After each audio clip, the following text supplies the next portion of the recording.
Hai guys, hari ni kita nak masak ayam masak kicap. Okey, bahan-bahannya ayam, bawang putih, bawang besar, halia, daun sup, cili merah, kunyit, asam jawa dan jangan lupa 4 sekawan iaitu bunga cengkeh, kulit kayu manis, bunga lawang dan juga buah pelaga. Untuk kuah kicap, kita ada kicap masin, kicap lemak manis dan juga sos tiram. Okey, first kita nak garang kunyit ayam ya. Kita masukkan garam dan juga kunyit.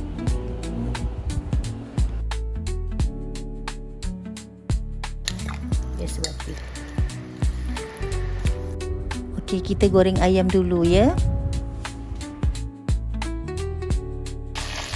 Okey, ayam kita dah masak dan kita angkat.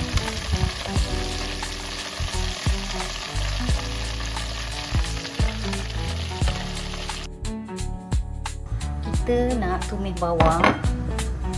Okey, kita masukkan dulu bawang putih. Minyak kita dah panas. Dan kita masukkan bawang besar.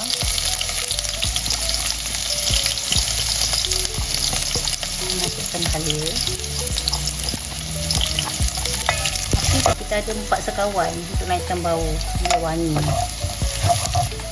Okay, so kita masukkan sos tiram. Okay. Kita masukkan kicap manis, kicap lemak manis.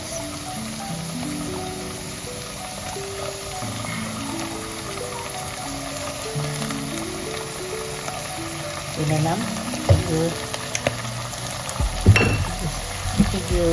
sendok lah. Makanan ni kita buat kicap masin.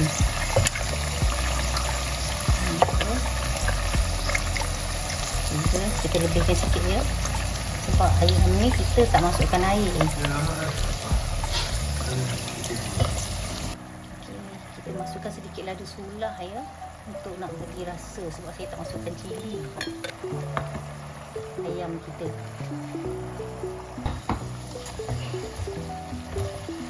Masukkan sedikit asam jawa, sedikit saja.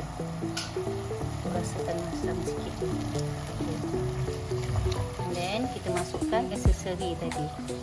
Bawang besar. Dan cili merah. Okey, kita tambahkan perancang sedap ya. Dan kita kacau dan boleh dah diangkat. Sebelum angkat kita rasa dulu. Bismillahirrahmanirrahim. Okey, kita boleh hidang ya. Ayam masak kicap kita dah siap. Ayam masak kicap ala Ijamiza.